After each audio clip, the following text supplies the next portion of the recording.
My name is S. Shakti, studying second BCom CS from KCS Kasinadar College of Arts and Science, batch 2019 to 2022. Now we're going to see about liquidation of companies. Meaning of liquidation. Liquidation or winding up is a process by which a company is dissolved. The word liquidation is used for winding up by many persons. Liquidation of a company can take place under both the cases, namely when the company is insolvent and when the company is not insolvent. Next, modes of winding up. First, by the court, compulsory winding up. According to the provisions of the Companies Act 1956 under Section 433, the company has by special resolution resolved that the company be wound up by the court. If default is made in delivering the statutory report to the registrar or in holding the statutory meeting, it can be wound up. If the company does not commence its business within a year from its incorporation or suspends its business for a whole year, it can be wound up.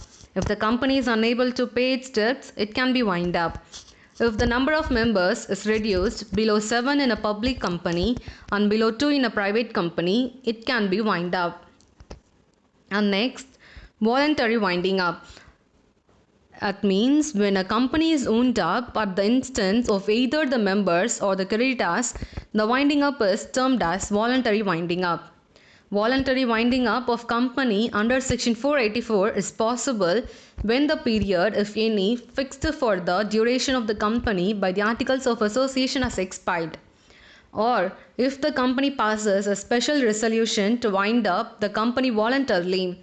When the resolution has been passed, a notice must be given by the company within 14 days of passing thereof by advertisement in the official gazette and also in some newspapers circulating in the district where the registrar office is situated. In voluntary winding up, there are two kinds. First, member voluntary winding up. That means when the members of the company decide to wind it up, even when its financial position is so sound that it can pay all its debts, this winding up is called members voluntary winding up. And next is creditors voluntary winding up.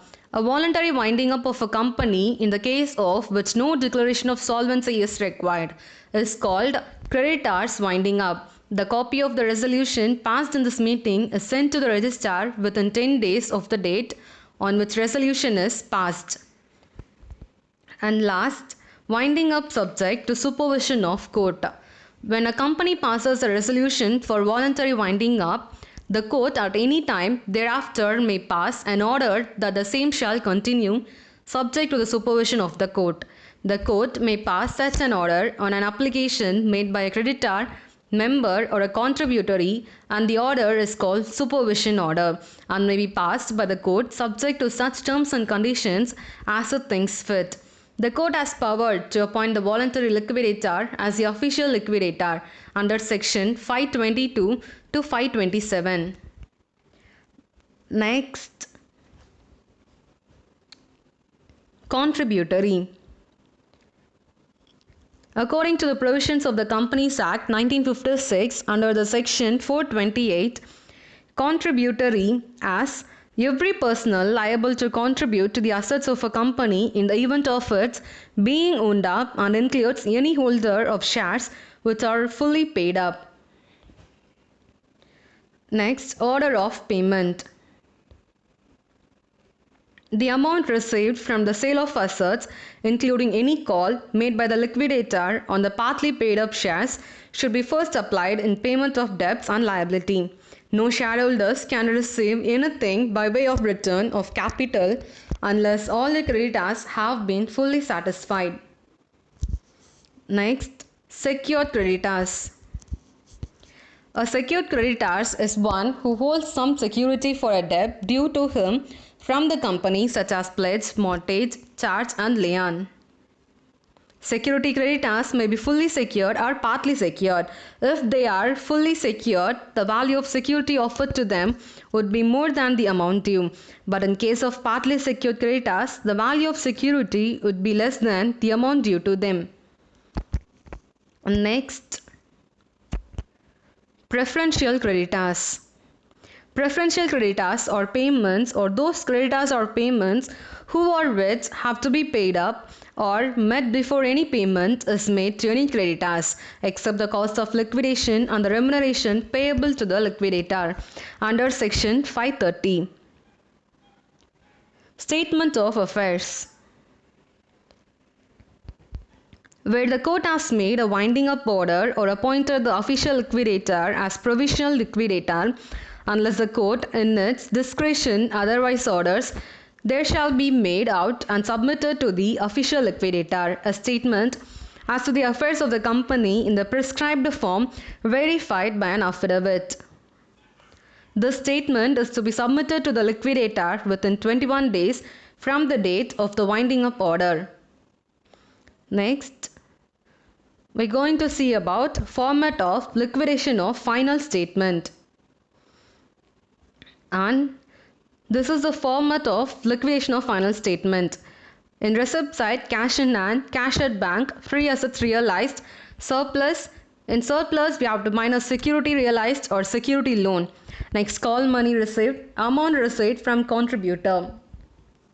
Next, in payment side, legal charges, liquidator remuneration. In this remuneration, we have to calculate the percent of remuneration of assets realized, remuneration of an amount paid to unsecured creditors, percent amount paid to shareholders. And next, liquidation expenses, debenture holder, unsecured creditors. In this, preferential creditor, other unsecured creditors, equity shareholder with dividend remaining. And next, this is a question for the sum in the liquidation of final statement. So, the following particulars relate to a limited company which went to voluntary liquidation. Preferential creditors 25,000, unsecured creditors 58,000, 6% debentures 30,000. The assets realized rupees 80,000. The expense of liquidation amounted to rupees 1,500, and the liquidator's remuneration was agreed at 2 into 1 by 2% on the amount realized and 2% on the amount paid to unsecured creditors, including preferential creditors. And this is the question.